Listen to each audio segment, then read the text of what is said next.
Yes, what's happening, people? How we doing? We are back. Arsenal Roundabout is back. I've got an elite panel, and I mean an elite panel, absolute lit panel tonight. Big up to all of you. We've got 5 of the best in the house. We've got Sard from Football Corner. Make sure you're subscribing to Sard. If you're not already, you've got Premsy from Premsy TV. Make sure you're doing the same thing and hitting that subscribe button for him. Make sure you're following Kenny Ken, who's back as ever on Instagram. Northside LDN is going to be redirected from this show to his watch along, so make sure you stay tuned after this. It'll be going straight over to him. And Igal from Igal Talks Football. Gentlemen, let's talk football. I don't know if you guys have seen on Twitter Fulham's latest training session, but they've got Manchester City, and we are praying that something could happen. But unfortunately, instead of training, this is what's happening at Fulham's ground. Unfortunately, they're flying kites. So I think to say they're on the beach is probably an understatement. They're flying kites. They're not interested in tactics. They're not interested in drills. So it looks like Man City are probably going to continue to smash them. That is actually real, by the way. I'm not actually taking a mic. It's gotta be a wind up. Gotta be a wind up, man. These men are a joke. These men are a joke. They're not serious. Are they a serious? Must be their downtime. Must be their downtime. It's got to be some context to that. Yeah, I look back at this, bro. I look back at this. Yeah, this is some shit we would have done from like 2019, bro. This is some stuff that we were doing before, bro. That you just see random guys just doing some random stuff in the changing room, bro. Just chatting to each other in the corner, doing some random stuff. What are they doing? Flying kites? Are you serious, bro? Like, mate, this is the only game that I was hoping, bro. I was like, Spurs are shit, so I know they're gonna lose already. Yeah, I've already made my peace with that. West Ham are dog. So they're gonna get blamed as well. Fulham was the one and only hope I had, bro. I was like, bro, you know what? Fulham could actually do something. They might be able to pull something out of the bag. These men are a joke, man. These men are actually a joke. Willian and what do you make of it, Prems? I'm with Saad, man. I think it's mad. I mean, listen, there might be context and it might be their downtime, but why would that be on there? Do you know what I'm saying? Like, surely they should be preparing for this game and they're flying kites, like saying out of Mary Poppins, bro. What's going on?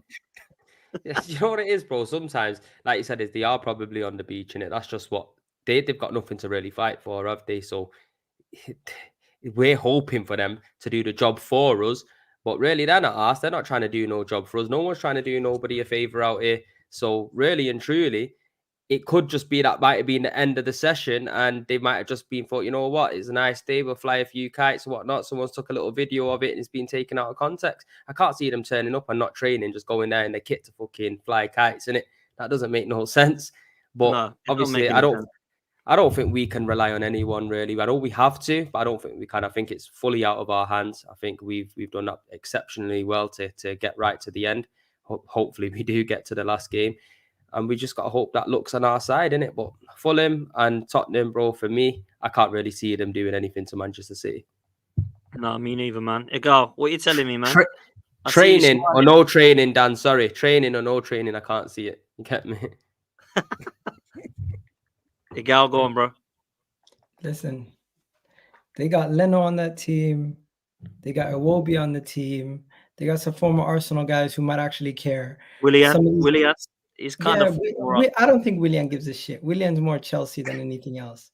But if there's a game that I'm going to be looking at and I'm going to be saying, you know what, that's the game where they could potentially drop points, Craven Cottage has been a tough ground for a lot of teams. And you know something? Sometimes a great state of mind before a game can actually help a team. All this stuff about training is late in the season. What are they going to do? A drill late in the season? They're not in a title race. They're not fighting for anything crazy. I get it. Fulham might be on the beach. But long story short, we've seen crazier things happen. I'm not writing off Fulham from getting points from them. The only team, and also, I'm not writing off West Ham for getting points from them. And Tottenham's the kind of team, they want to lose a game and they end up winning. So I'm not writing off any of these teams getting points off City. Same way where I'm not writing off Manchester United going into this game, how bad they were last night. So every game is going to be a nail biter. Every game is going to be a 6-pointer for the teams in the title race. And they have 3, we have 2. So they have less margin for error than we do. Northside, what you're saying about these last few games, man. Obviously, we've got to do our job. Saying that we will do our job hopefully Man United and Everton won't be tricky, and let's just say that we do beat both of them. You City slipping up any of these last three, man, I find it hard to think they're going to. But what about you, bruv? Nope. Nope, I don't. Because as soon as they come out the Champions League, I said, right, these man's record is crazy. Well, we've only seen them, we've seen them bottle it, once in the last couple of years? These guys, man, when it comes to mentality, you know what I mean? They've got proven players that have been there, done that, and they've got a manager that has the temperament for it. And I think you need a whole squad that's got the temperament to win the league, and they've got that. So, yeah, man, I know Fulham have been underwhelming, so I don't really have much faith in them doing anything. The draw against Palace, the draw against Brentford, they've been looking meh, you know what I mean? But I agree. I think Premsy's the one that said it. I agree with Premsy. It's like it was in our hands, and we've given it to City. So it is what it is, man. I don't expect them to drop points. I really don't. I think they're going to win every single game left, and they're eventually going to be champions, which is sad. And I hope I'm wrong. But I'm just going off the facts that that's how they just keep getting it done. They keep getting it done. And yeah, it was crazy because at the start of the season, a lot of people saying that City's weakened, but I don't think they're weakened to the point where they leave with nothing this season. I still think they win it. So. Yeah, me too, man. I'm fortunately with you, bruv. Kenny, I've put this super chat up. Big up to Martin. It says Arteta spunk the league versus Villa. City won't slip. I mean, I will say that I left the ground and I did my fan cam and I said, I think Manchester City have just won the league. And everyone said, no, there's too many games to go. But I just knew that they would win up to this point, and I believe they're going to win the next three. Like, do you think you'll look back at the Aston Villa game, or will you look back further than that at West Ham, Fulham, if this does not happen this season, Kenny? No, first and foremost, I want to say, good day to Christopher Ward back in Australia. Hopefully, we'll watch a bit of cricket.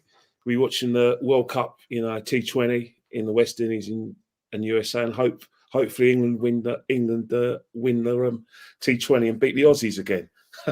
But on a serious level,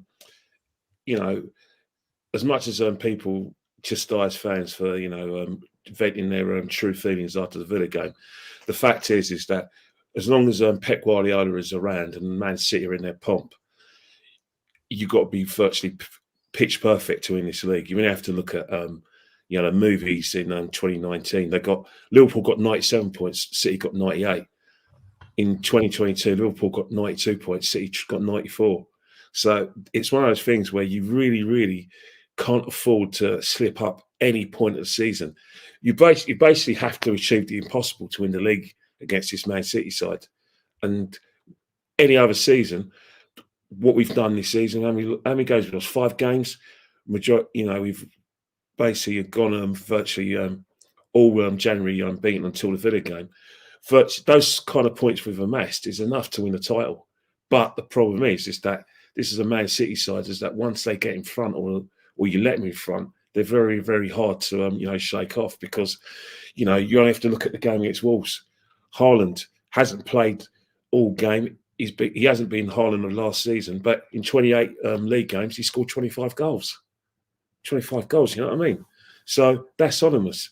So he's going to go into the Fulham game in a bit of form. De Bruyne hardly, was injured from August up until January.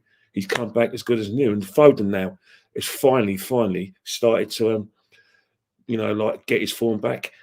And, it looks like, if you're, putting any money on who's going to start in the Euros, it'll be him, because not only is he scoring goals, he's scoring hat-tricks. So they're a very, very good squad. We're a good team as well. We've been fantastic this season, but unfortunately, when I say unfortunately, the Christmas period has killed us, really killed us. And from then on, we're playing catch-up.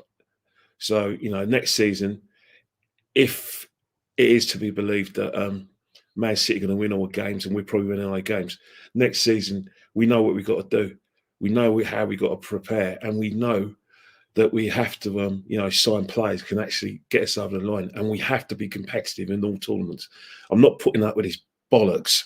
I'm sorry I swore on your show, but I'm not having his bollocks of the League Cup don't matter, or the FA Cup don't matter. There's a pork chop who should know better that goes on every TV show laughing at Man United for winning the League Cup. What an absolute pork chop. You're happy to take the accolades and be Arsenal's main man, but you're having a go at the League Cup. The best team in the country and the best team in the world challenges at all four fronts. The team that used to challenge them was going for the quadruple. If Arsenal want to be called a big club and a serious club, you go for every bloody trophy. You sign players where you have 2 players for every position. That way, you can have a bit of a squad, and that way you can keep players like Saka honest. You're not going to keep Saka honest if he's got no competition. You're not going to keep you kept Martinelli honest, keep Saka honest, keep your defence honest as well. There's been games this season where Saliba's been a bit sloppy. Who's pushing Saliba? So, come the end of the season, if we are to do a show, the main theme is Operation next season. And I'm telling you now, you know my views, but I'm telling you now, and I'm going to preempt this. With Man City having their charges to be read in autumn next season, they're going to be vulnerable. Liverpool got no Klopp. They've now got a new manager. Man United are Man United at the moment. Spurs aren't going to be strong. So there's no excuses next season. If that man is still here and he doesn't deliver a title, on your bike, mate. On your bike. I'm not having no excuses. I'm not having no explanations. And I'm not looking at anyone on this panel. I'm just saying it as it is. We now know if we don't win the title, we know we're going to find out next season how we're going to do it. And this is how you do it. Better squad, better caliber of players, changing for one position and taking all competition seriously, because that mentality that we should have had, we haven't had this season. And this is probably going to be the thing that's cost us big when we got so close to success. Well, listen, Igal, I know you said last time when we lost to Villa, you didn't have a pop like me or Northside or anyone like that, but you said that the fan base had given up and it was like done and that dusted. And why was that? I feel like now, looking to where we are in this point, do you understand a bit more why that Villa game people were so frustrated? Because we know what this Man City is about. Or do you still stand by it that the fans shouldn't have been an overreaction and get the hump, so to speak? It looks like the players don't have the same mentality as some of the people who gave up. I just don't like this. I just don't like the idea of giving up on the team. When you have people leaving games early, when you have people basically doing what they did against Bayern Munich late in that game, just dipping. You have people leaving the Aston Villa game not showing any effort. We're supposed to support the team. I get it. We can be logical and say, you know what, Man City most likely probably won't drop points. But if we were to have drop points in the games following after that, and had the same and the players dropped off, we would sit here and say, you know what, we were proven right. But the fact that they went on to go beat Wolves, to go on to beat Bournemouth, to go on and beat Chelsea and Tottenham and all these other guys, and keep us still within this place. We currently are still top of the Premier League, guys. We currently still have a better goal difference than Man City. We currently are in a situation where Man City, if they drop 2 points and get a simple draw from now to the end of the season, Arsenal still have it in their hands and the ability to win the league. It's just the way people were speaking, it was as if we are 6 points behind City and the league is done. One game in hand doesn't mean anything. Points on the board is more important. I get it that Man City can are a team that's a juggernaut and they continue to win, and the logical thing to say is they're going to do it again, but you need to keep yourself in that position. And the way that people were speaking, it was very defeatist and it was a weak mentality. I'm not going to change my mind on that. I genuinely believe no matter what happens, you need to continue to push. And this is why we criticized the team last year. They dropped off a cliff. This is why we criticized the performances last year, because after we lost, we continued to lose. Now that we're doing the opposite, we need to at least fight until the end. And if we don't, and if we come short, we shake Man City's hands and say, you know what you guys did is unbelievable. But if we gave up after the Aston Villa game, we wouldn't be no better than Liverpool right now. See, there's parts I agree. There's parts I agree with that, Ago. I agree the fans leaving early is a disgrace, in my opinion. Right? That is a disgrace. I was there to the end. I couldn't believe my eyes. I'm seeing people that have been telling me all season to get behind the manager and the team and stop being negative walking home. And I'm thinking, what's going on here? I thought I was a negative one. I'm staying till the end. Like, what's going on here? Like, I couldn't believe that. That was mad for me, right? The thing I do not, and I will understand, is Stricto, myself, Turkish, a few of the others, like, I think we might have dropped the ball now. I get that, because I just, that isn't me looking at Arsenal going, you absolute clowns as such. That's me looking at City going, yeah, you're not going to do what we just done, are you? You're going to keep going and winning. And that means you're going to probably go win the league. So I kind of get why people had that attitude. I don't agree, and I agree with you, sorry, and I don't agree with the people that just walk out and go, well, that's done and dusted, sack everyone, start again and all that. Like, we've got to see this, see this out. We've got to let this play out, right? And see where we're at in May. The manager's going to be here. I don't think there's any point of questioning his future, in my opinion. I know Northside may have different views on that, and I know that Lee and I know Kenny has had different views on that. I think for me to take City all the way and to go out, if we would have gone out to a team like, let's say, Maccabi Haifa or something, then I might be looking at it. But Bayern Munich are an elite team in Champions League, and obviously we go right to the end of Manchester City. I think he's going to get another go at taking Arsenal forward. I think the Kroenke is happy. I think the fan base will believe that. The majority of the fan base anyway believe that, right? But for me, I do see what Kenny's saying. We have got to try and win at some stage, and I think that there will always be that question mark on him. So, Saad, I'll come to you on that, because a lot of the fan base are really, really in and buying in with this season. I think we've definitely improved slightly. But what I will say, mentally, there's still a question mark for me. Now, a lot of people will say that Arsenal have got better mentality this season. And I think in certain games we have. We've gone to Manchester City and Liverpool. We haven't been embarrassed. But we've certainly let ourselves down still when it's mattered at times. And I think that's the next step we need to develop as a squad, is we need to go to places like Aston Villa when it matters and win, not lose, and St. James Park and not lose, and go across the line against Bayern Munich. And when we get a big game like Villa at home, we can't drop the ball, man. And I know that's basically us saying that we need a perfect season, but you do kind of need to be pretty much faultless with the juggernaut that you're up against. And I just wonder if Arteta can take us across the line to that next level, man. So what's your thoughts on that, bro? You know what? I want to go back to what Kenny said in regards to winning and going for all trophies, because there's a thing that you see that all top teams have done. They always go for every trophy, and you want these players to win together, because once they win together, that first feeling of winning, doesn't matter if it's a Carabao Cup, FA Cup, whatever it is, that first feeling that of them winning together and celebrating in the changing room and singing and dancing and all together and holding the trophy, like that's different. And they're gonna keep on chasing that and chasing that and chasing that every time, trying to get that feeling back. They'll win a Premier League and then they'll get that feeling again, and they'll chase it, and they might go and win a Champions League, and they'll keep on chasing it. It's like chasing a high. You just keep on trying to get that first feeling. You're trying to feel that first feeling that you felt that first time. These players, I've never been a fan that always likes to go and it's just the FA Cup. Oh, well, it's just the League Cup. Bro, I want to win every trophy. I don't know whether a lot of people are like not on the same mindset. When you see Pep, yeah, he's vexed. When he comes out of the Carabao Cup, he's vexed. When he comes out of the FA Cup, he's vexed. Because he's like, bro, I want these guys. I don't care what you man are doing. I don't care if you lot think you're on 200k a week, 500k a week. I don't care who you man think you are. Yeah, don't drop the ball, bro. We're going for every competition. If you don't win it, I'm vexed. You see certain clips of him in the change rooms after, bro. He's lacing these man down, chatting to them in a mad way, bro. Because he knows, bro, I need you guys to keep on winning. Whatever it is, I don't care. Bring silverware to the club.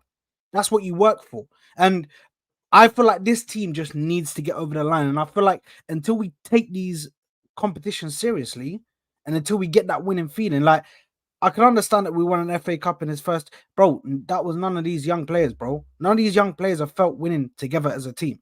Do you know what I mean? So until they get that feeling, I don't think they'll be able to learn on or have that killer instinct to be able to keep on going on and keep on going on to be almost perfect, which you need to be. Because as soon as we lost that game against Aston Villa, on the day I was like, oh, the title's gone, man. Title's gone. These guys are not, from what I've seen from City, I know they ain't dropping points. I know they are not faltering now. They smell blood. Once they smell blood, you saw how they were speaking about last season. They were like, yeah, as soon as we beat them at home, as soon as we beat them away, and we knew they would come to the Etihad, all we had to do is keep them 5 points in. We had to keep them 5 points within us, and we knew we were going to beat them because we had the mentality. They didn't have that mentality. Do you know what I mean? So they already knew that they could get over us on a mentality thing because they had experience and mentality in the situation. And they laughed about it when they were asked in the interview, bro, which was, I found mad disrespectful. And bro, like, it just shows the level to this game. these players are a whole different level mentality-wise, because they know as long as they keep you within their reach, bro, you're finished. You're done. So this team, for you to lose at Aston Villa, you've given them a bit of blood to just chase and be like, oh, yeah, So, I bro, think catch these guys and the finish them. psychological edge they have over Liverpool is because, and other teams in the league, is because of their ability to win consecutive league titles. The fact that the reason why, Dan, you felt like that after we dropped points versus Aston Villa was not because of Arsenal's inability to win games. It's because of their history. So you can say it's a mentality issue with the players, but it's also a mentality issue with everybody. City just have an edge over everybody because they've been doing it consecutive years. We've seen it with Arsene Wenger. When he came in, he had to stop that Fergie thing where everyone was like scared of Manchester United. We didn't have that fear factor. And I think this team, the only way people are going to say they don't have that fear factor is because I see their interviews after the game. Trent Alexander-Arnold, after they dropped points, you know what he said? I don't see City stopping from here. What did Bukayo Saka say after that situation? He says, "Well, Man City's not perfect, and everyone can drop points, and we just have to keep doing our job." There's a different mentality to our team than Liverpool. You've seen how they dropped off. You've seen how they fell off a cliff. You've seen Jurgen Klopp's decision making, resting one of their best players. You don't see Arteta doing that. So as much as you guys want to say, "Oh, there's a mentality issue," I think that mentality issue hands over everybody.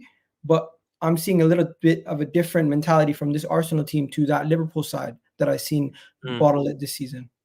Well, it's interesting, man. Prems, let's come to you because I ain't spoke to you for ages, man. Big up to you, man. I know you've been busy and fair play to you. You've been off for good reason. So good to have you back, my bro. It's good to be here, man. Yeah, I had good man. to come on. Man. I had to come on. Dan Potts told me I had to come Always on. well. You're always welcome, man. You know that. Listen, I want to get your thoughts because you and I have been very similar on Arsenal, Arteta, this regime for a long time. And I mean, you said it at the start of the season. You thought that he's done really well. We've been in a good place at the moment. We've taken Man City to the wire. What's your thoughts if we don't get over the line this season? Because we all want to. We all know what happens. The streets aren't ready if we win this league, right? Everyone knows that. But when it comes to the disappointment again this season, if it was disappointment, where do you stand on our season and Mikel Arteta and the job that he's done this year? Do you know what? I think he's earned another season. I actually do. And I think I agree with bits of what Igal has said. And I also agree with what Kenny said. I think next season will be the last season for me. You get me? And the reason I would give him that season, because at the start of the season, like you as well, Dan, I said, it all depends on how it finishes. If we could take the title race all the way to the end and how far we get in the Champions League as well. Now, as we all know, Man City are no joke in it. If we could go to the last day of the season, battling it out with Man City and we're off them a point or 2 points or whatever it may be, that is no disgrace. And I don't think many managers, even if we did bring them in, would probably at the moment with Guardiola be able to even cross over that line and that hurdle. So you got to give him his props and his credit. In the Champions League, it seems like he managed, we have dropped points and stuff, but you're not going to go perfect throughout the whole season in it. So I do understand that as well. But within the Champions League and so the midweek fixtures and the weekend fixtures, it seemed that he kind of found a good balance between that as well. So that's something that he's more or less learned, and he's doing okay with that. I think if we change it up this year, I think it's going to ruffle a lot of feathers. I think it's going to unsettle us.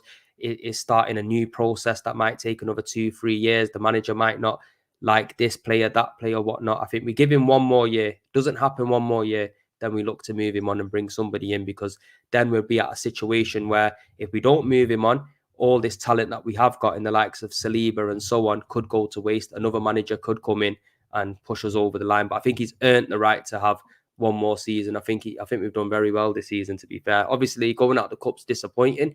I agree with is it Saeed, brother? Saad. Sorry, I do agree what you're saying. I want to win every trophy, and that's something he's got to scratch up on next season. He's got to really win something now, and a lot of money's been spent. He's had the backing of everybody, really, in the sense of the club. He's brought who he's wanted to bring in. He's implemented his style of play. He's got close. This will be kind of twice. Obviously, this season will be more than last season, but now we should be able to get over the line in some stage, whether it's the Premier League, Champions League, FA Cup, Carabao Cup. We got to win something. Let me ask you a question, Premzi. If there's a situation where Arteta doesn't win the league next year, but Pep Guardiola announces that he's leaving Man City, would you still let Arteta walk? Well, if it's gone right to the last day again, and we've won a cup or something like that, then I'll keep him. If not, then I also believe if we brought in a different manager, there's many managers that I think that can win the Premier League if Pep Guardiola left. To be fair, So if Pep Guardiola was to leave, you'd still sack Arteta, knowing that he's probably going to go to Man City. if he's not won a cup, or if he's not won, like if he's miles off, if it's all close, then I'd keep him in it. It just depends on how the season pans out. That's just me being as honest as possible, because obviously you got to look at it with Pep Guardiola and Klopp in this league. It's very difficult for many teams to challenge and win. And that's just facts, because they are world-class managers, in my opinion. And when you've got a world-class product, unless you're at that level, it's hard to compete with it. Now Klopp's gone from Liverpool, everyone's going to see what time it is at Liverpool now. And obviously Arteta's not really in their bracket at all, is he? So for him to be challenging this season and doing well, I give him credit for it. I give credit where credit's due. At the end of the day, look, I wasn't a big fan of Havertz. I'm still really not a big fan of Havertz, but I'll give him his credit. You get me? I give him his credit. He's done all right since he's come in, you get me? And he's turned probably a few people's opinion on him. For me, you got to do it for a longer period when it comes to players. I've said that from the get-go. But we're just going to have to wait and see how it pans out, man. Yeah, it's interesting, man. It's interesting. Let's come to you, Northside. You've been pretty consistent, to be honest, throughout the whole season, and said if he doesn't win Sank, he's got to go. He's come close. I'm disappointed, really, and I think I agree with what Kenny and, well, to be fair, what the whole panel said about the domestic cups. I think that is disappointing. However, I think we've got right to the end of the wire. Bayern Munich, not a bad team. Where are you at this season if we don't get across the line in the league?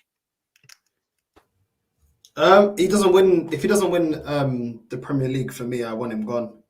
I've been waiting long enough. Last time we won the league, I was 13. I'm 32 now. I think I've waited enough. I think I've done my sentence. It's time to deliver now. I think also, listen, as much as I criticize this manager, I will say something good about Arteta. He has, if the club do what I want them to do, if we don't win the league, which is sack him, he's left us in a good position. There's a lot of good players here at this club. There's a good structure. And for me, it's just about getting the person that can get us over the line. I always prefer proven winners. He's not a proven winner, which is why I never wanted him. He's done a decent job, but at the end of the day, that's not what I want from my club. I don't want decent. I want world class. I want a top manager that's going to deliver major honors. That's what I want. And when people talk about, you'd have to reset everything that's going on now. Well, what's the difference resetting this year or resetting next year? You're resetting, isn't it? Because the manager hasn't achieved it. So we shouldn't be scared about changing. What if a new manager comes in? At the end of the day, it's not technically resetting when in what I'm saying, because if Arteta comes in next season, I can't see him fully changing his style of play. I can see him adding a few additions, maybe a striker and a midfielder and a defender. I don't think that's resetting. I think that's kind of pushing on from where you left off from. I think if a new manager comes in, to do that, Premsy, because when we needed this season, for example, why I don't believe it, in him making those changes. When we needed a proper striker, you got rid of Aubameyang. Did he replace somebody with that output? No, he didn't. We've had how many years without another right winger to push Saka? How many seasons did we see Saka burning out or being close to an injury? Yeah. Luckily, touch wood, that guy barely gets injured. We don't have competition for Odegaard. We don't have competition for both our centre backs when they're dropping stinkers in the first leg against Bayern Munich.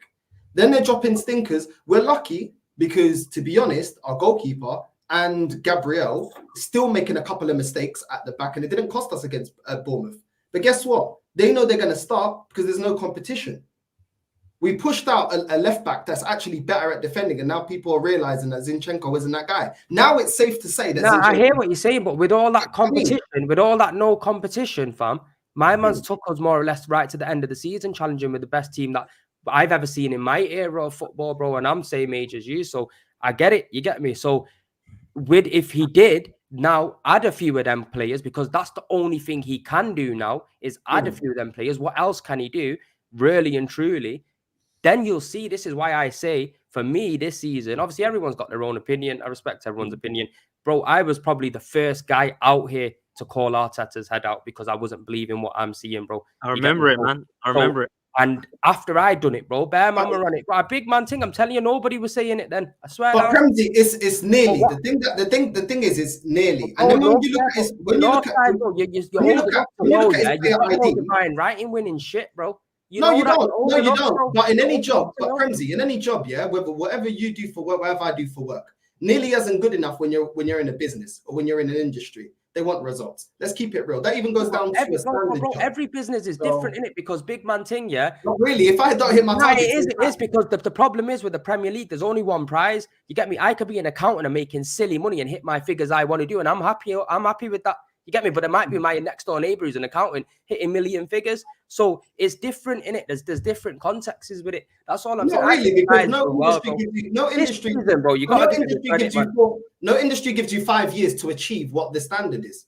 No industry gives you 5 years to achieve that. And at the end of the day, in my opinion, as many times as he has got players right, there's players that he's got wrong. There are players he's got wrong. But bro, no one's perfect in it. Nobody's perfect. He's going to do things wrong. I've killed him for when he's done stuff wrong, but I'm not also deluded. But this is why I don't have faith in him.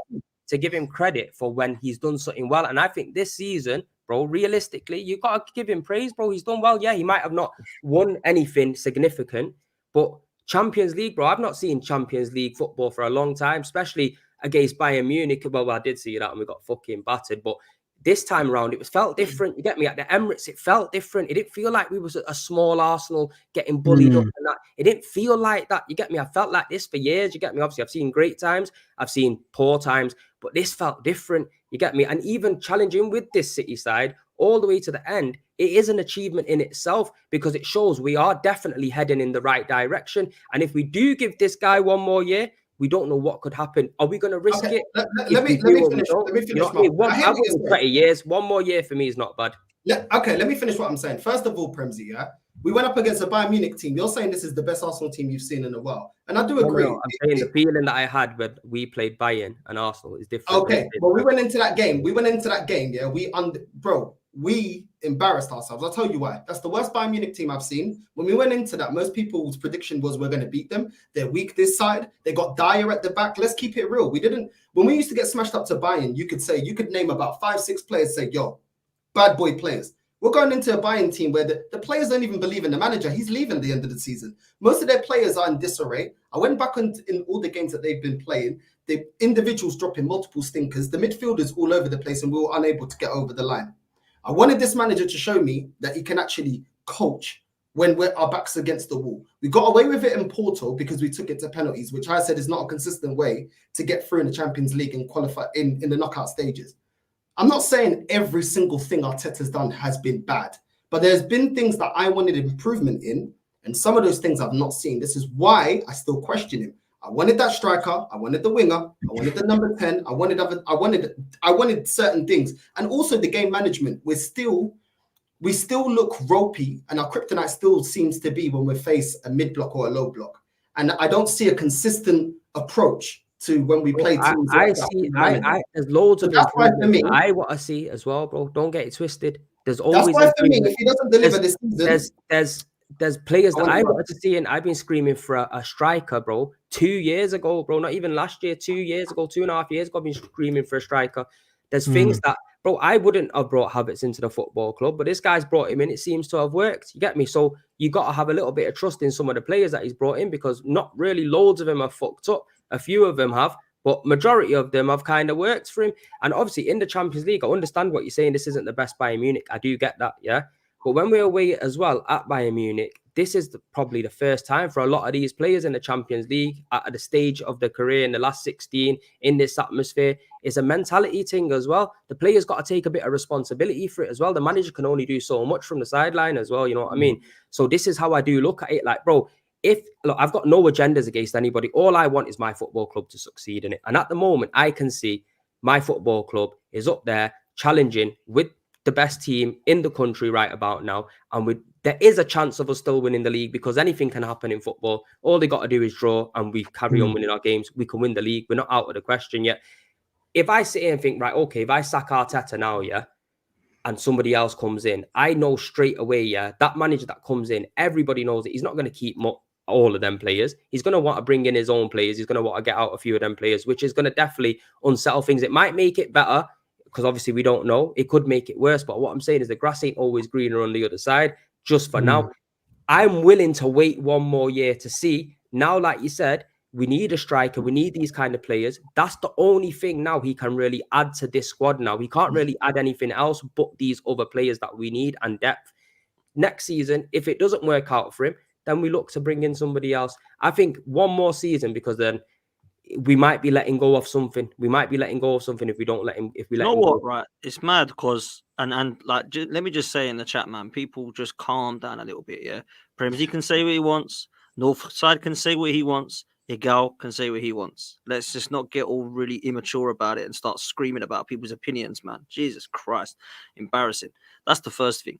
Next thing, do you know what? Prem's has actually done something which a lot of people say Arsenal fans don't do. Change your opinion, right?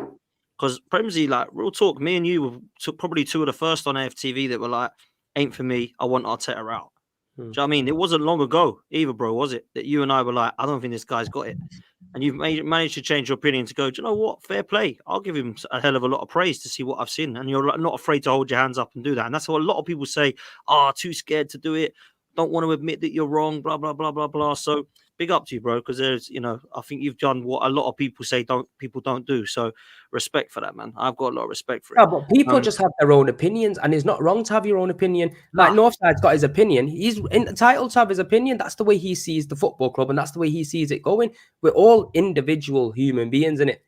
The thing with me is, what I actually appreciate, I've been going to Arsenal games for a long time, Dan, you get me? Long time.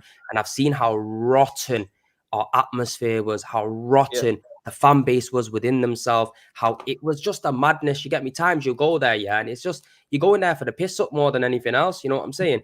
Now, he has brought a togetherness back to the club, and that has happened because everybody, well, not everyone, but most of the people can see that we are kind of heading in the right direction, innit?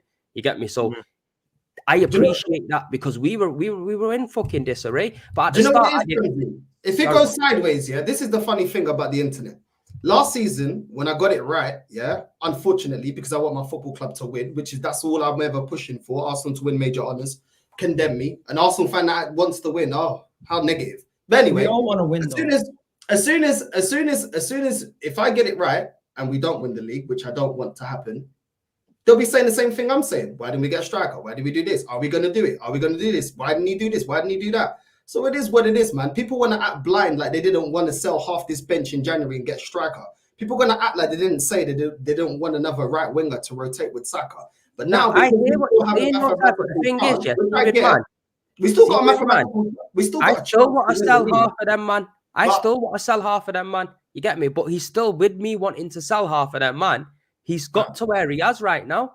You get me? So that's what's giving me more of a foresight to think, right, if he gets rid of these, man, and next season comes and he brings in certain players, yeah, you never know. We could take it to the next step. One more year for me, innit? I don't think it's that bad for me, innit? I'm patient. I'm patient in the sense that I think one more year can do it. You've got faith in him. The things that I brought up that you agree with are things I still need to see him change. You know what I mean? Can I change that? So can I say one? Sorry. I just want to say one thing, yeah.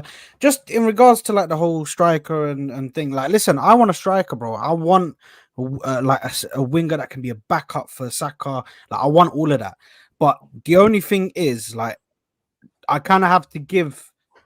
I kind of have to. I feel for Arteta because you can't cover every single position in one window. You can't cover every single position in two windows. You can't do it. If you do it, it's going to be a similar thing to Nottingham Forest, and then all of a sudden, the people at FFP and Profit Sustainability are knocking at your door. They're like, bro, what's going on?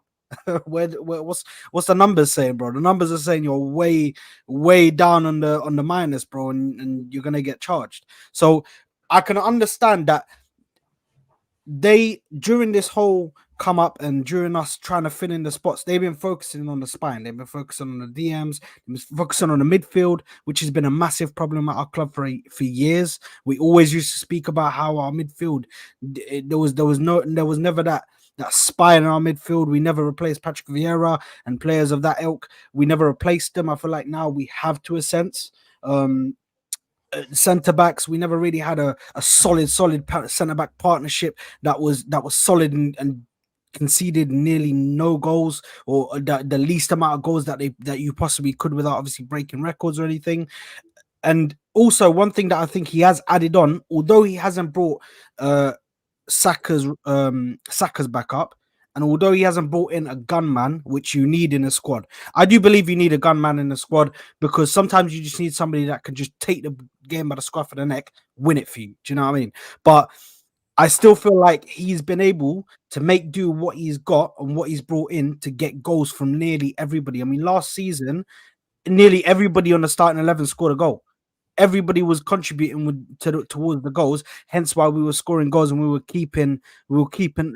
actually top of the league for the majority of the season, as you guys saw, until obviously the Saliba thing happened, and obviously we capitulated and everything like that. But I just feel like when it comes to Arteta, I have to give him some sort of understanding, because I feel like it's a bit unfair for him for us to say, like, oh yeah, you didn't bring in strikers though, you didn't bring in a right winger though, you didn't bring in this, you didn't bring in that, when he's literally his hands tied. He's like, bro, what? I can't bring in I can't fill every position and have a backup for every position within the first 1 or 2 years. No, but you don't need to re-sign players that have shown us multiple years are not good enough. You don't need to sign Reece Nelson. He never did anything out on loan. He never shown us anything to prove anything to us that he should be number 2 to Saka. You don't need to re-sign Eddie Nketiah in a new contract. You don't need to even break the bank. Maddison, Tottenham got him at a steal. If we was rotating Maddison and Odegaard, I'm sure you would say it's not breaking the bank and it's a better rotation, Maddison and Odegaard, instead of Odegaard and Fabi Vieira or Lokonga or Nuntavaj or players like that. No one said you have to keep buying every player 50, 60 mil. But certain players you could see weren't good enough. You didn't need to push out Kieran Tierney to keep Zinchenko to play him out of position and not identifying that you're playing him in a position where it's his weakness. Yeah. No one said you needed to do that. You spent money on Kai Havertz, scored 12 goals. Yeah. We didn't call Giroud the grand success at Arsenal for scoring 16 goals twice in the league season. He was deemed not good enough. Lacazette, 14 goals in the league season, deemed not good enough. You bring Jesus. Are you still saying Havertz is not good enough? He's a good... Bro, how is 12 goals a good return on a striker? Explain that to me. Come on, bro. What do you mean, come on, bro? What do we leverage that? Hold on.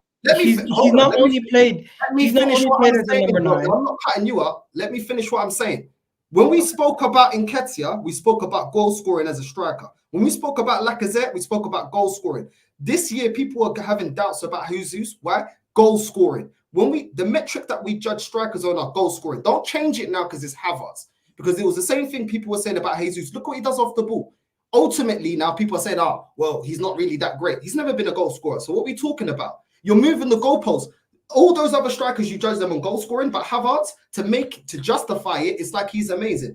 Come on. Yes, he scored a couple of goals, but where was he against Bayern Munich? Where was he against Porto? Where was he when we lost to West Ham 2-0? And we had 30-odd shots on target and everybody's saying we need a striker. Let's not be hypocritical. There are things that we know that we needed to address and we didn't. I never said you have to blow 50, 60 mil every single player, bro. But there's things this manager has not yet got to. When we go up against a low block, what is the consistent plan B? Where is the striker when the goals dry out? Those are things that we need to address. He needs to address. His management ain't perfect, because if it was perfect, we'd be guaranteed a major honor. So there are things that need to be worked on. Nobody guarantees you anything.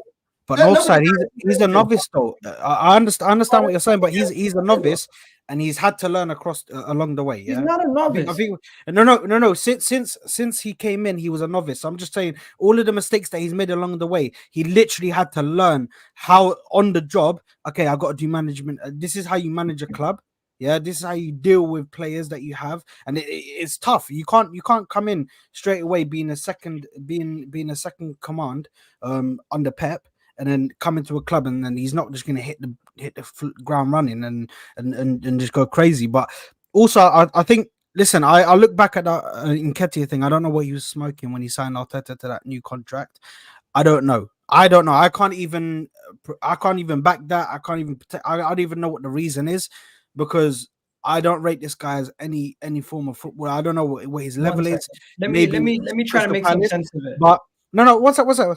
But all I'm gonna say, is I feel like when we speak about where the squad is right now, and we speak about what we want to win, I think that gunman, you can keep a Havertz or you can keep a Jesus in the squad. You can, but they can be utilized for different game plans. You can have your gunman striker, which starts most of the games, yeah, and then you have if a certain team is playing open, fluid football, and you want somebody who's more of a false nine, you don't really need a striker. You can put in your false nine player like a Havertz or a Jesus, whatever, who's not necessarily there to get goals, but he'll get the other players into the team, like a Firmino kind of role. But then you also have the gunman there in the Isaac or whoever we're gonna go in for, Gyökeres, whoever it's gonna be, that will come in when you actually need to play against the team, and they'll flood the box, they'll get in there, they're poacher, they're clinical, but you're not always gonna play that player. I can see what Arteta's trying to do when he's trying to go in for his gunman striker this year or this summer, because he wants to have two options. You want to be able to use two different play styles. You don't want to just like keep yourself to one play style. Like Pep has Haaland and Alvarez.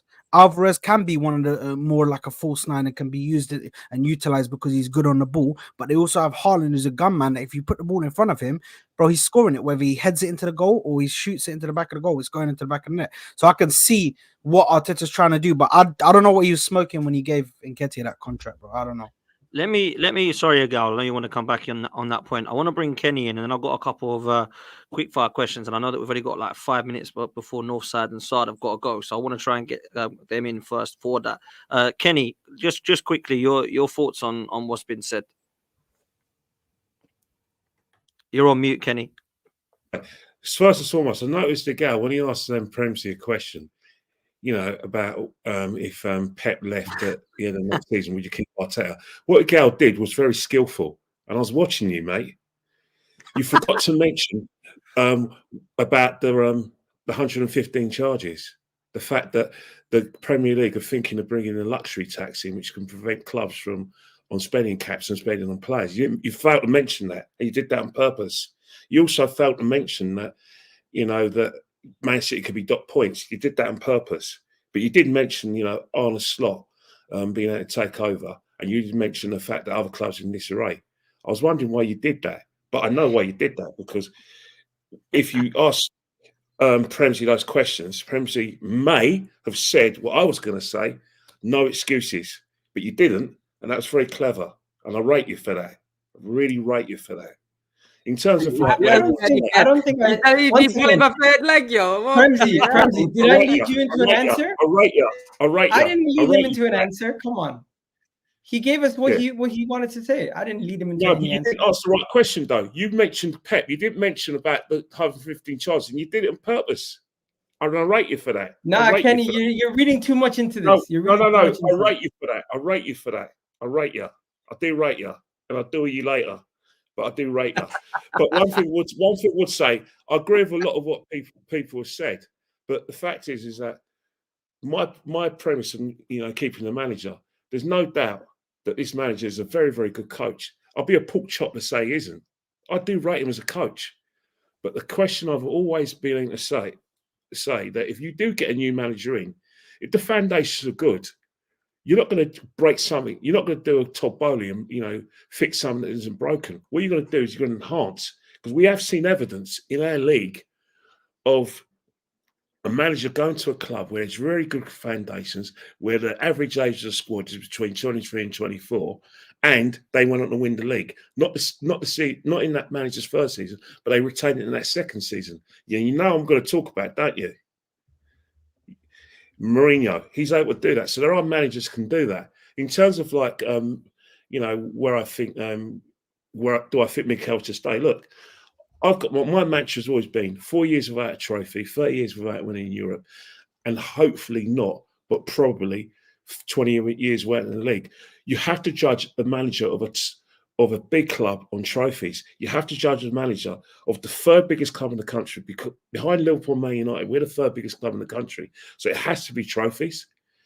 As much as he's been making a lot of progress, we're not in a process. We stopped being in the process when we challenged the title last year. And people saying, well, it's a bit of a shock that we changed in the first place. Yeah, but no. as soon as we performed in pre-season at Chelsea, we won 4-0. We smashed them. And as soon as we beat Sevilla, people were rushing to buy tickets, get memberships. You couldn't even get a ticket. Why? Because people thought something was going on there. Something was about to happen. And hence, to no one's surprise, we challenged. People just, moving the goalposts because they're enhancing their opinion that this guy's got very little experience. He's learning the job, and that's a fact. But when you come to a big club at Arsenal, there has to be expectations. My patience has run thin. I do understand that, that he's against a great manager. But last season, when we were basically pulled a hamstring, in the last 50 metres, this season, I was thinking, right, this season I expect a bit more. But that's just my opinion. I don't think this man is the man to take us that next level to win the title, and that's why I want him replaced. However, he's left us with very, very good foundations. He's left us with a good team, and a new manager who comes in who's used to winning things will firstly use his brain, and he'll say, right, I'm going to keep the good players. I'm going to build my team around the players that are already here. I'm going to build my team around Saka. I ain't going to build my team around the defence. As they say, don't touch that defence. I will make changes at left back. I will try and tweak it, see if a striker can fit into my new system. But I'm not going to just come in and break things up, because at the end of the day, as everyone on this panel agrees, there are good foundations. But there are managers who are good at, building blocks. And some managers can't get over the line. I don't know if it's luck or whether they can't deal with pressure situations, but you can only give a manager so much time. And I think there's going to be a situation maybe next season, maybe the season after, was if we're still having this discussion, more and more people who slag me, Northside, Juez and Dan off are going to come to the same conclusion. You know what? We're giving this guy a lot of money, give the guy a lot of support. You know what? He's done everything he can, but we need a change. It's going to happen if this happens next season. And that's let me just sorry, Gal, because I know North Side and Side I've literally got to go do their watch along. So I just want to ask them both this one quick question, and then I'll let them shoot off. Right, I'll ask you both this together. Transfer hint today with Victor Gyökeres, links with Alexander Isak. Not so sure about that one. Osimhen, Tony. Arsenal need a striker. I'll start with you, Side, before North Side, and then I'll let you both go. Yeah. Who do you want? Just very quickly. Who would you be really happy Arsenal signing as a number 9? I listen. I think Isaac is great, and as a player, I'd like him, bro. But I think his injury record is very out there, bro. You can see his injury record; it's not the best. If it was for me, I would actually take the risk with Victor Gyökeres. I would take the risk with him and try go with him. Listen, the Portuguese league they say it's the closest. I think it's the closest league to the Premier League in regards to physicality, speed of the game, I believe. So I would kind of take Victor Gyökeres or take the risk. Is it not? Northside watches it more than me. I'm just going by what people tell me. It's more closer to La Liga, but yeah, carry on. But I would still take the risk on him, bro, because even how he looks, the stature, you know what I mean, how he is as a striker is everything that I want in a gunman, a number 9 for me. And also he's played in Coventry, bro. So he's played in the Championship, so he knows what English football is about. Championship is as nitty gritty as like in the mud as it gets, bro. You know what I mean? You have to put your foot in sometimes, and you get some really tough games, bro. So he's already been through the hard times in English football, so I think him coming to the Premier League, I think he can handle it. So I'll take the risk on Victor Gyökeres for me. North Side. I would go with Ivan Toney, but I wouldn't mind Isak. To be honest, there's not many world-class strikers out there, if any, really. The ones that are world-class, they're on the wrong side of 30. So yeah, Gyökeres, technically very good, not very fast, decent finisher, but then again, don't get bamboozled by the numbers, because I saw Darwin Núñez do that for my club Benfica and come over to the Prem, and then you really see what he's about. So take it with a grain of salt. I think Gyökeres technically is very good. His vision, his movement is good. He's not very fast. He's a decent finisher, but the Portuguese is probably the 7th strongest league by UEFA standards. So You know, it's a big jump going from the 7th strongest league to the 1st. So look at Bruno Fernandes, who's an absolute star out there in Sporting, and then look at him in the Prem. So, you know, tread lightly. Look at players like Renato Sanchez and João Felix. You know what I mean? So I'd rather go for Isak or go for Ivan Toney. I think that's helped us as well. And it helped us also when we got Jesus. He did do a decent job when he came. And I think when we recruited from the Premier League, I think our recruitment's been better than when we've recruited from abroad. So yeah, that's what I'd stick to. Under this regime. I think the recruitment within the league has been better. Trossard, Jesus, I think that the recruitment has pushed us up more. When you look at abroad, it's been more hit and miss. Yeah, that's interesting, man. No, listen, big up to both of you, man. Thanks so much for coming on. I know you got your watch-alongs to do, so you go do them, and make sure you're following these guys, man. Big up to both of you, man. Nice to meet you, mate. Love, guys. Thanks, guys. Thanks, guys. Like and subscribe, guys. Like and subscribe. Love, sir. Take care, bro. Take care. Listen, boys, we might as well polish this off. There's some questions I've got for you guys, right? And I'll let Igal come in on the point. Yeah. I'll let Igal come back to the point. He's got his head guard on now and his gloves. I know, man. I know. There's literally like 2 questions I want to ask the panel before we wrap up. So let's do that after Igal. Go for it, Igal. I'm just gonna say this. I personally think any team in world football who is going in the middle of a title race, having a season that we're having where we're competing at the top of the table versus a Man City team that have won 3 league titles in a row and are about to go on a 4th, and we're neck to neck with them until the final day, would not be sitting here speaking about sacking their manager. I think it's very redundant, this conversation. No disrespect to you, Kenny, or anybody else who wants the manager sacked, but it doesn't actually solve any of our problems getting rid of Mikel Arteta at this moment in time, because I don't think the problem is Arteta. The coach has actually gotten us to a higher level. The coach has actually gotten our team to perform higher and at a level higher than some of our players are. Constantly, I hear Northside and yourselves speak about lack of striker. Well, we still have the most goals in the league with the lack of a striker, and another team has Erling Haaland in their team, for God's sakes. We talk about our midfield, our defense, our issues in certain areas of the pitch, but yet we're still one of the most organized teams where we have the best defense in this league. And we're sitting here, Man City dropping 1 point or 2 points from now to the end of the season away from Arsenal potentially winning a league title. And we're speaking as if he's bottled it like he did last year, or we've completely dropped off a cliff. Kenny, I know you might want Arteta gone, but it just doesn't make sense to sack a manager in this situation. Minimum, he earned my trust based off how we performed the season through adversity. We dropped points versus West Ham and Fulham. It looked like the league was getting thrown away. What did we do? We went on a run that we haven't seen Arsenal go on since like invincible days. Also, set pieces. We have found we have been able to be the best set piece team in Premier League history. One of our best defenses. We're about to get 97 points or 99 points, 89 points, however many points it is. It's going to be like one of our record points totals in our club's history. And we're looking and sitting here and having a discussion about Mikel Arteta potentially being sacked or not being good enough. I think is ridiculous. I think if we bring in any other manager at this moment in time and replace Mikel Arteta, it would be a risk that I would not be willing to take. And I think anyone I hear what you're saying. You made some very good points. But the reason why I was asked for the manager to be replaced, because he hasn't brought me success. I want success. I want trophies. That's not an unreasonable. We're literally so close. Yeah, but close is not good enough. No, but you know what, Kenny? I'm sorry for interrupting you, but the reason why I'm interrupting you, I feel like this is a situation. Where we're digging for diamonds, and I'm still digging where you're turning back right at the edge of that. You're talking about a treasure hunt. I do get you a treasure hunt. But we're looking for silverware. Is that not a treasure hunt? Yeah, I know. You're right.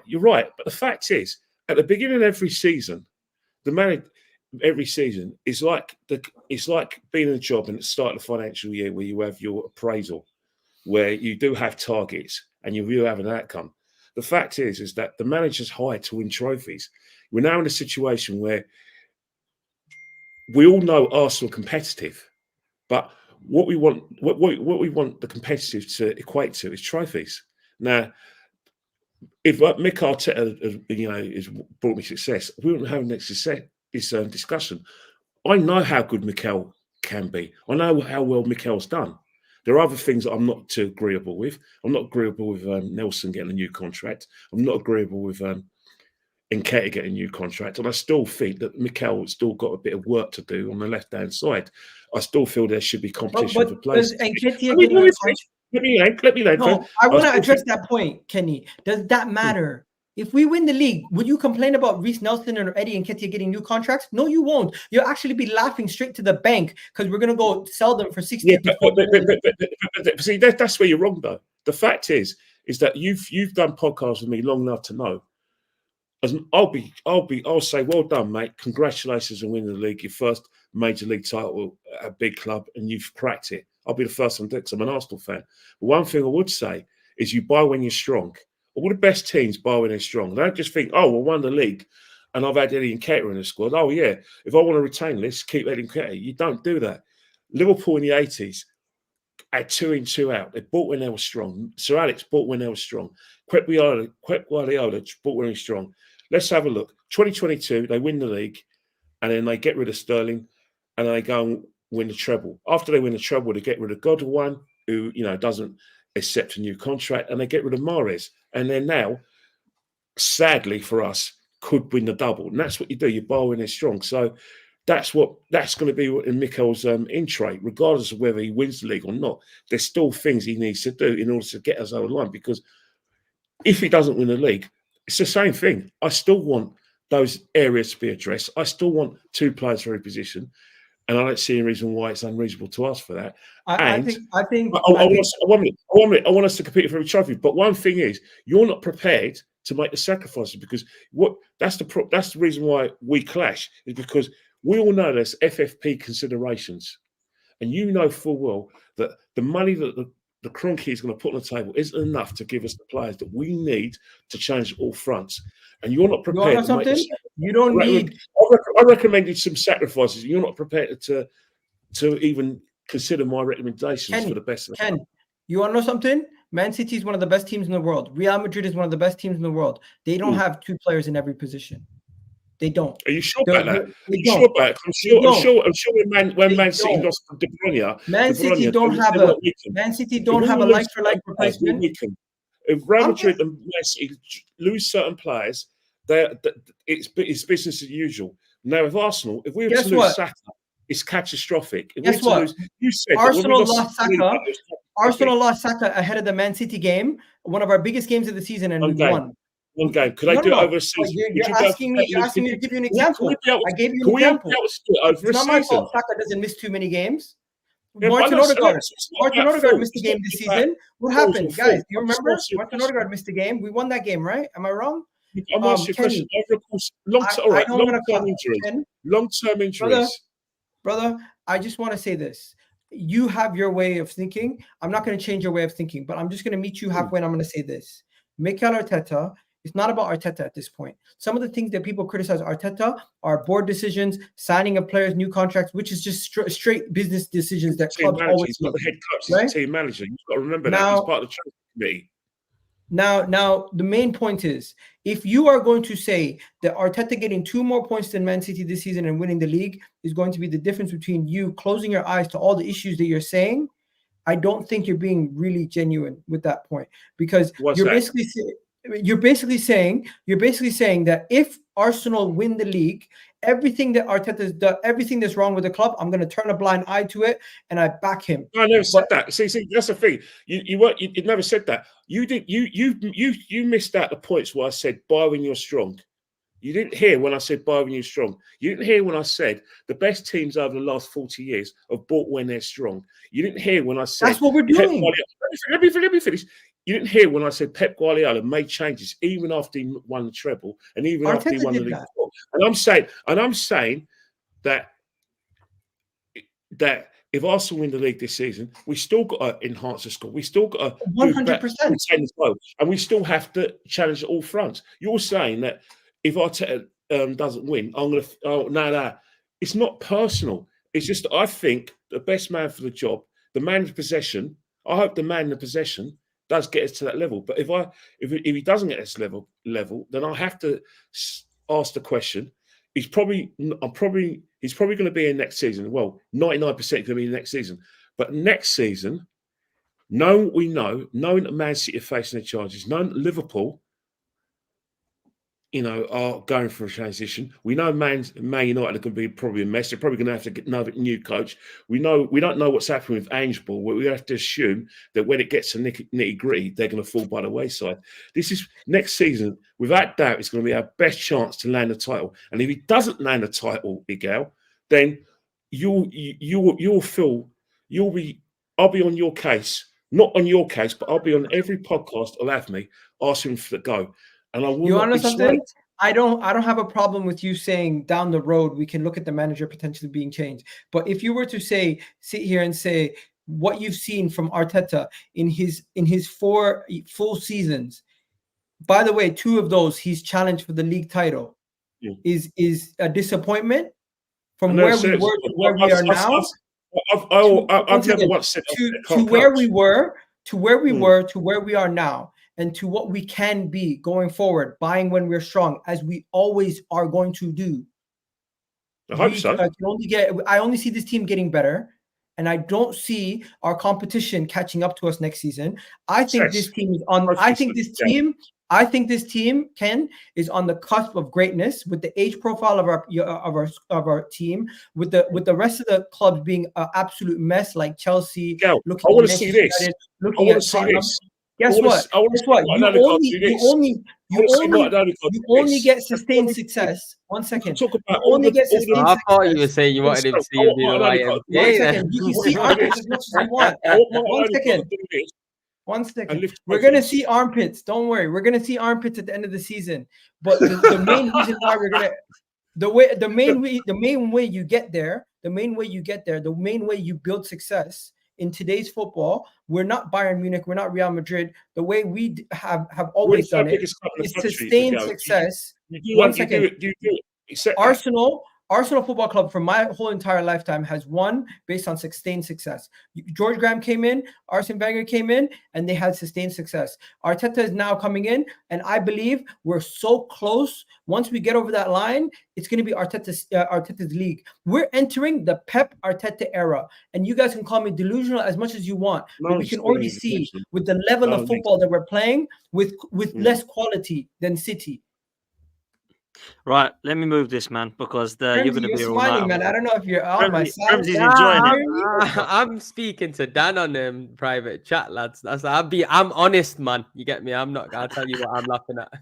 let me wrap this up because we do need to get out of here. Prems, I know you've got a shoot as well. So let me ask you these 2 questions, man, because these are the 2 links today. The first link is Wojciech Szczesny returning to Arsenal as the backup goalkeeper because Ramsdale looks to go. And the second rumor I'm hearing in a couple of sources, I don't know how true they are, is that Ipswich Town want Eddie Nketiah and Smith Rowe, which I think would be unbelievable signings for those 2 clubs, right? Do you see that happening? £60 million, is that good? Would you let them both go for that money? So I know there's kind of 2 questions there, but we're kind of running out of time. So they're the 2 questions, man. Szczesny as a backup and ESR and Eddie for £60 million, apparently, to Ipswich Town. Wow. That's too cheap. Crystal Palace could give us more than 30 million alone for Eddie Nketiah. And I think and Emil Smith Rowe, due to his injuries, am I being greedy to say that their market value for these 2 young players, 30 million each sounds amazing, but I think we can garner more than 40 for Eddie Nketiah based on how teams are looking at him. I really do believe. I can't believe Premsy said that without moving his lips. That was unbelievable. How did you do that, Premsy? I don't know. No, I'm joking, Miguel. Go on. I'm joking. No, but do you think that's outrageous? Because look at how we've seen guys like Liverpool sell. What's that guy who went to Sheffield United? What's that? Oh, yeah, Brewster, who never kicked the ball. Also, Eddie Nketiah this season has been involved in helping us win games. These teams have seen him over the last couple of years, and they see the raw talent. When you're a better side, it's easier to sell your fringe players. So I wouldn't be surprised. I'd be honest though, I'm not gonna lie. I think Eddie Nketiah is pretty shit, and I'll send him away for 30 million. You get me? I'll take that. Happy days. And Emil Smith Rowe, I like. You know what? It's sad what's happened with Emil Smith Rowe because I actually do like him. You get me? But I think we should move him on because if he's not going to get game time and he's fit and Arteta don't want to play him and he's not in his plans, no point in him sitting there. let him move How on. much though? 30 mil for Emil Smith Rowe, I think, is all right, bro. I don't So think that's. you would accept the 60 mil? Yeah, definitely, because you got to think, bro. Emil Smith Rowe, you got to look at his injury record as well, bro. It isn't great, innit? You got to look at that and take that into account when you're paying for a player, and I think clubs will be doing that. And Emil Smith Rowe, I'd let him go for 30 million. I think if he waits around another year and doesn't end up playing or anything like that, we'll end up getting rid of him for anywhere below 20 million. We're a club that are used to selling players for low money. So 60 mil for both of them. I'll take it, reinvest that back into the squad. I'm actually with Prem's here, and I'll tell you why. I think, well, like a gal, we probably should be looking to try and get more money if we can for both Emil Smith Rowe and Eddie Nketiah. But Aston Villa offered 40 million for Smith Rowe in the top 4 season. We ain't going to get that now. So 30 million is probably about right. Who though? Who's going to give us that, Igal? Who's going to give us? The thing is, why is it that when Arsenal are buying, we always have to negotiate with clubs, but when we're selling, it's we have to take the first offer? F that. I don't think that's the first offer. I think that's quite a fair offer. If I'm a club looking to buy Emil Smith Rowe or Eddie Nketiah, I ain't trying to buy them for more than 30 million. If we're all trying to buy them, we ain't trying to buy them for more than 30 million. Crystal Palace were quoted 35 million for Eddie Nketiah. I think they might match that.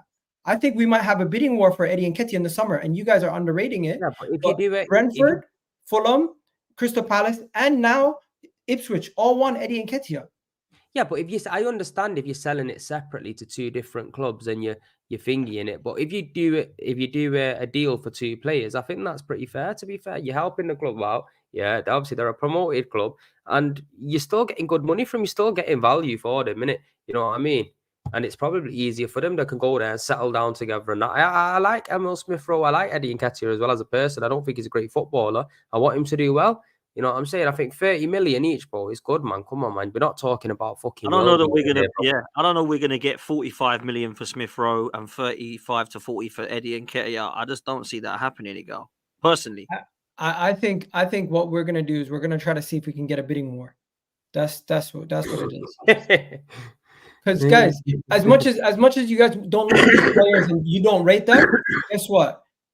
A lot of these players they go into smaller sides. They're going to be their best player. They're going to be. But if someone goes in for a bidding one, they know there's interest around other clubs. They're going to start in low in it because they know it's going to eventually go up anyway. So about 30 million is probably about right. The guy's not got much game time. He hasn't got much goals. His stats are really on the floor. We're at a week. We also have to look at the English tax. Premsy, there's the English tax. Why can't we? How many England caps has he had as well? Though you get me, there's no England caps in there. Do you know what I mean? He does have England caps. Both of them do. But I think both of them have England caps. Not like Rex. You know what I mean? I don't see these guys on the bench every time England are playing. I don't see these man getting cold. That was when they were at their strongest. Like last season, Eddie, because he was in relatively good form for Eddie. He got a look in with Gareth's squad, and I think he came on in the game. And I think Smith Rowe the year before, I think Smith Rowe scored for the national side. No, the under 21 side. The under 21. Yeah, no, he actually scored in a qualifier for I think for the World Cup. Really? I don't know. We'll go and look at the stats later. But one thing I would say is that the FFP consideration is going to be there. So in terms of what you take for these players, beggars may not be able to be choosers. But personally, and I say it respectfully to Ipswich, I think both the players, I think, would say no. They would rather, if say a Villa came in for him again, which is unlikely, or Palace came for him, probably.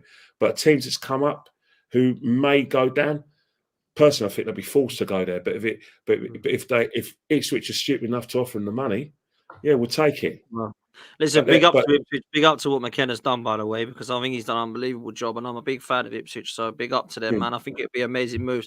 Listen, we got to wrap, people. We've overrun, and I do apologise. Prems, I know you've got to shoot as well, so we're going to get out of here, but big up to all of you for joining. Big up for all of you for coming on, Northside and Side as well. This is going to redirect you over to Northside's watch along, so please make sure you stay tuned. But before you do that, make sure you smash a like on this, and make sure you're following all these people's content, please, because that really does mean a lot to everybody on the channel. So please make sure that you do that. Thanks to your super chats. Thanks for your interaction. We'll see you next time. And as always, up the Arsenal. Laters, people. Peace.